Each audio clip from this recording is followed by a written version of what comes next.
Semua sejahtera Indonesia.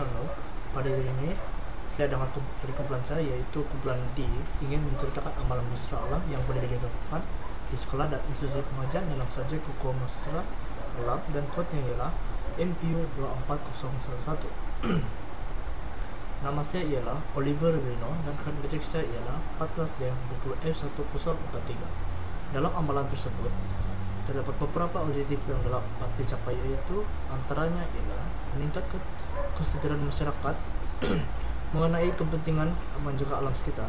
Oleh itu, kita juga dapat membimbing masyarakat dengan memberikan panduan menjaga alam sekitar dengan melaksanakan amalan mesra di sekolah.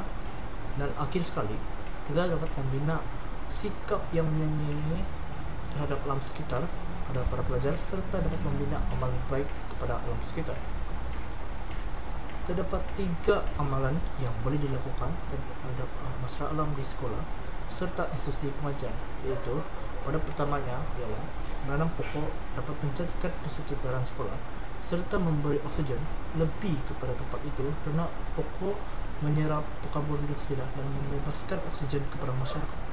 Yang kedua ialah memastikan persekitaran sekolah sentiasa bersih serta menggunakan konsep 3R untuk asingkan bahan seperti kaca, plastik, dan lain-lain mengikut jenis dalam potong sekitar semula.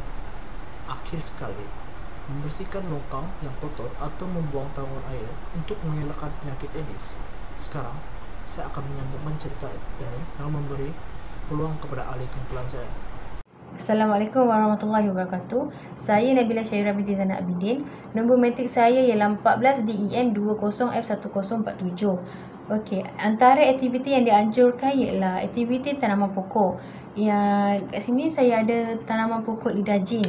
Okey, selain daripada pokok lidah jin, kita juga boleh tanam pokok seperti bunga raya, bunga kertas dan bunga siantan.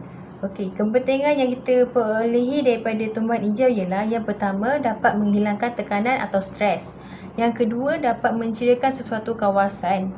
Yang ketiga, tumbuhan hijau menyerap karbon dioksida dan membebaskan oksigen ke atmosfera. Yang keempat, lebih banyak tanaman hijau ditanam. Kita juga dapat mengurangkan kesan cuaca yang panas. Aktiviti yang dilakukan seterusnya ialah membuang sampah dengan mengikut barang yang boleh dikita semula seperti kaca, plastik dan barang kertas. Untuk ini, pihak sekolah telah menyediakan tong-tong kita semula di dalam persekitaran sekolah. Dengan ini, pelajar boleh membuang sampah dengan mudah bagi mengikut kategori.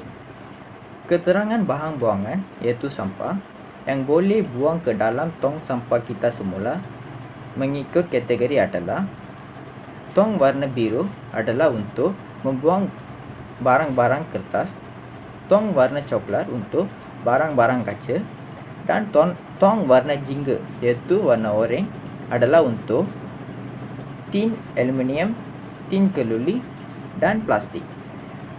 Dengan amalan ini, boleh mengurangkan tenaga yang digunakan untuk membuat bahan yang baru dan boleh mengurangkan pencemaran alam.